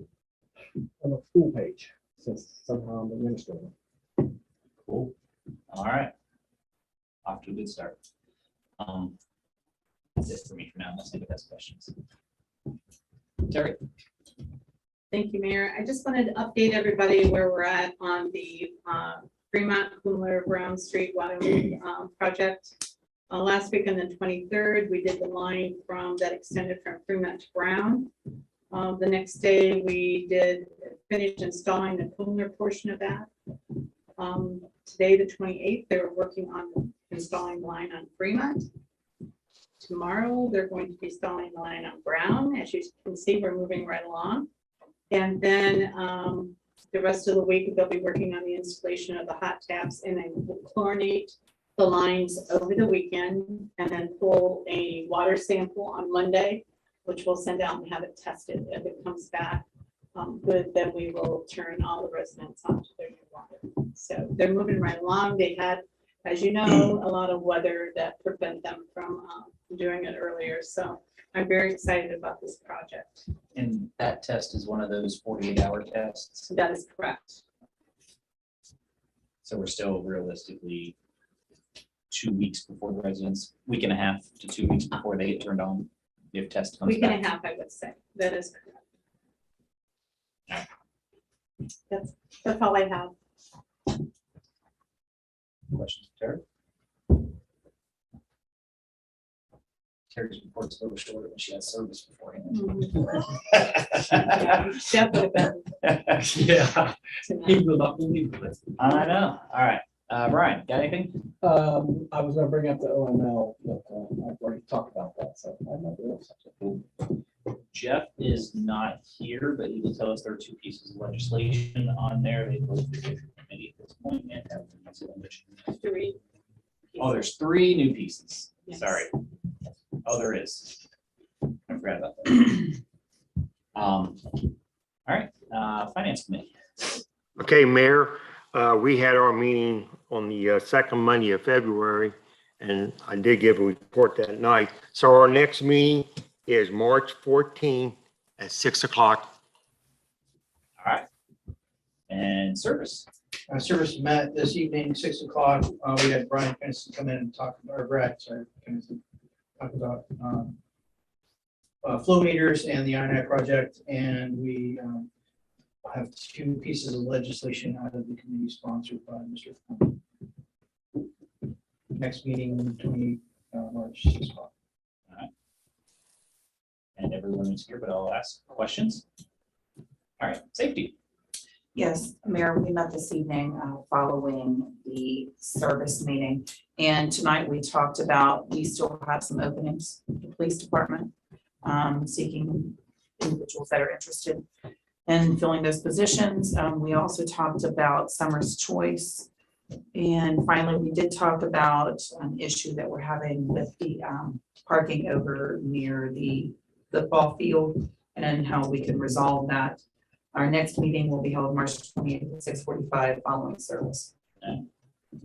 Questions? Rules. We have not met since the last time, and our next meeting will be March 14th after the finance. Police Department. Thanks, Mayor.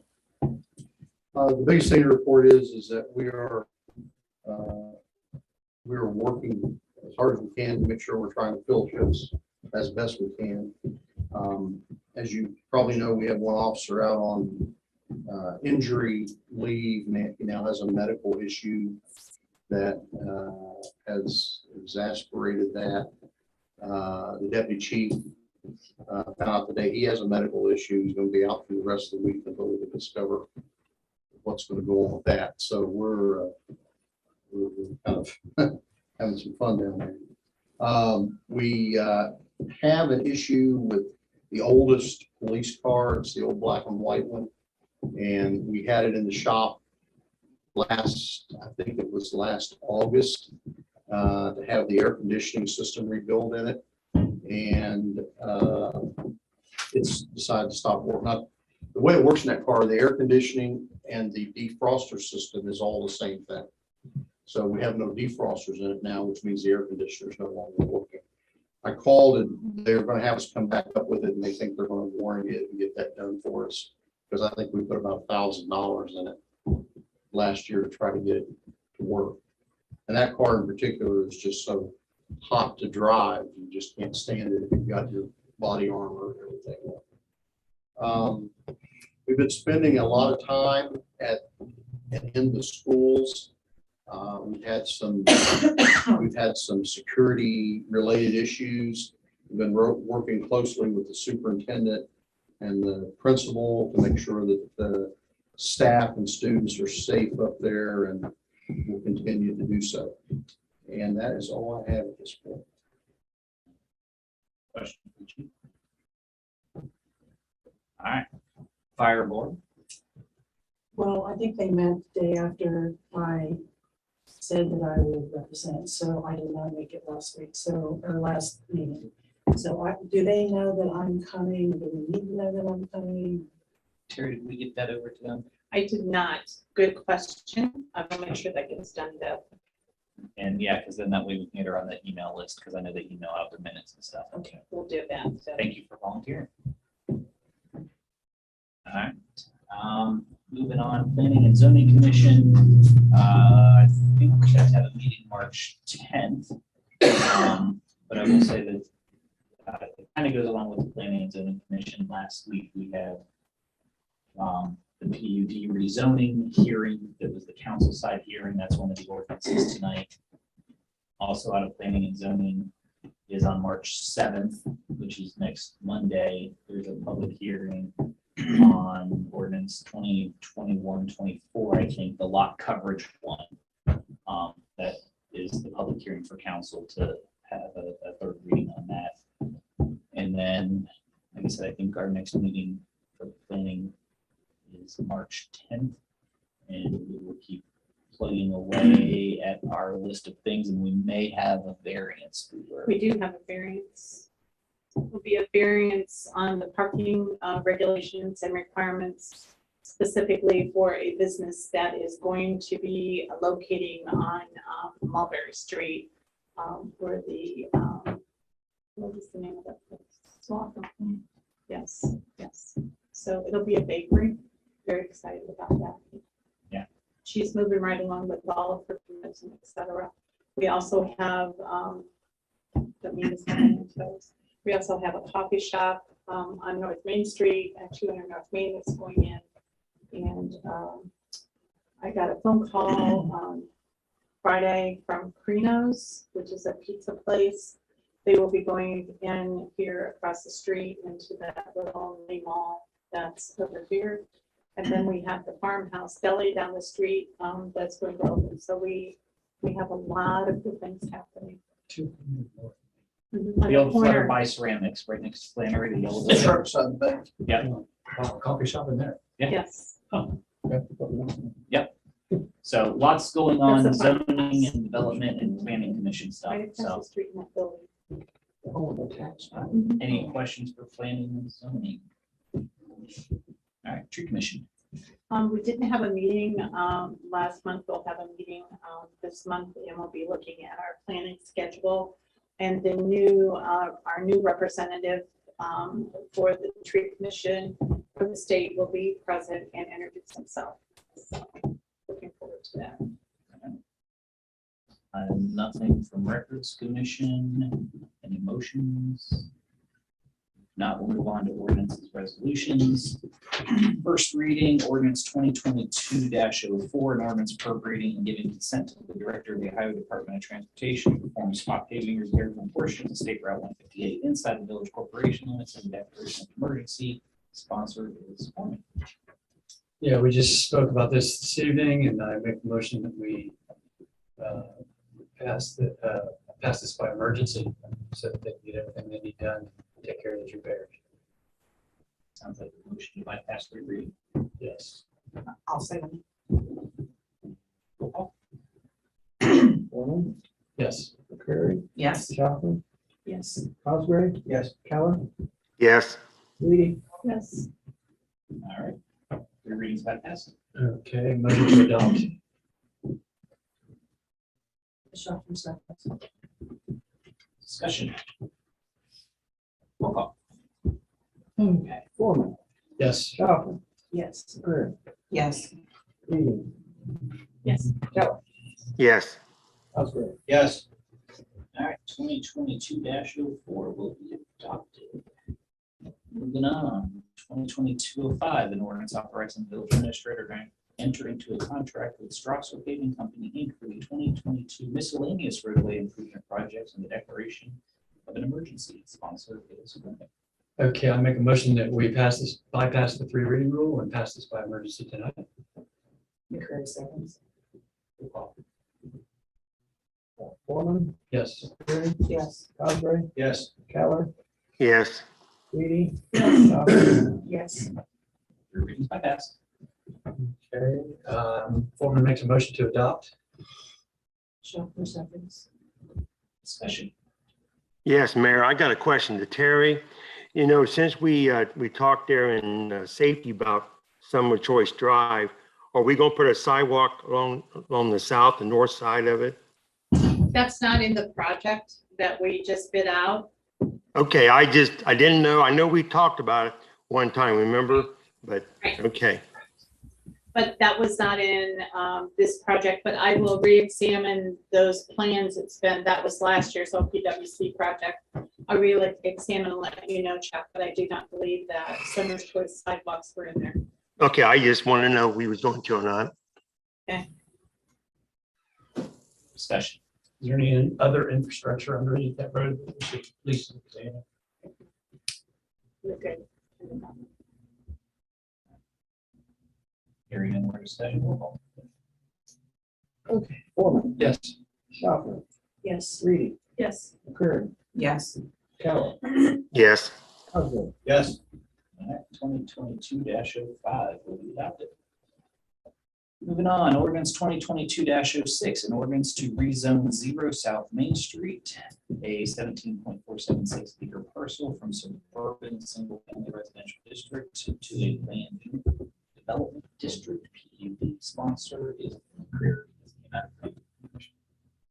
Okay, yes, Mayor, last week, there was actually a public hearing that was held at the Opera House. We had a few people in attendance. We really didn't have any questions posed at that meeting. People there were able to meet with Mr. Landis, however, at that meeting as well. So I would like to move. I don't know if this one carries emergency. language. Oh, okay, To be the first reading. okay. So first, Now, I will ask this though, based on this, because it's a rezone and we have to let it go at least another reading, or should let it go. So I'll ask, like, if anybody on council has any opposition to this? Because if not, I would ask someone to make a motion to go ahead and let the developer, Mr. Landis, go ahead and file his preliminary plat. The reason behind that is, once he files it, we get 30 or 45 days that it goes off to engineers. Planning commission has to meet on it, has to have a public hearing on it, vote it and send it to council, who then has to vote on it and have a public hearing on it. So we're at a minimum 75 to 90 days before it can realistically get approved. And 90 days from now gets us, what, March, April, May, right into the start of the building season. I don't know that he wants to start this summer or not, but I don't want to be the reason for the holdup. So if council, we're going through the motions because we have to let it go to 3 readings and no one has any opposition to the zoning change, I'd ask for a motion to go ahead and allow them to submit their preliminary plat so we can start with that part of the phase in the planning commission as soon as possible. Make a motion to go ahead and let it start. I'm Foreman with second. Any discussion on that? Roll call.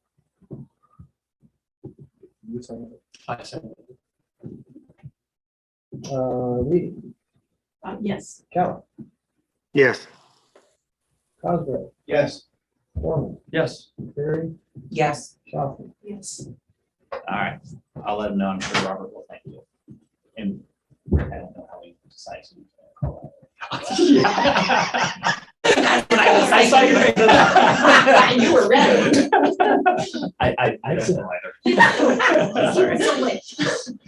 All right, thank you. So we'll leave that one on for a second reading, but we'll keep you updated and hopefully that plan gets filed soon. So we can get through that. Nothing on second readings, nothing on third readings. The 2 tabled ordinances stay tabled. As a reminder, we do have the public hearing on 2021-24 this upcoming Monday, March 7th, upstairs in the Opera House. I expect more people to show up at that one than we did at the last one. 21-25, its hearing is set in April. So moving on to old business, the qualified elector for appointment, I think. We had that on there as part of the rules thing. Jeff was researching somebody. That's right. Jeff wanted us to leave it on here until he researched something as well. Does anybody else have any old business? Does anybody have any new business? Steve, got anything? All right, well, then I'll remind everybody again, next Monday's public hearing, and if there's nothing else, our next meeting will be the second Monday in March, March 14th at 7:30. Is there a motion to adjourn? Motions to adjourn. Prairie seconds. All in favor, say aye. Aye. All opposed, same sign. Hearing none, unanimous voice vote. We are adjourned at 7:59. That might be a record for me because we started late. That is, that's right. we did. Wow, we got through that. I was thinking that was gonna be.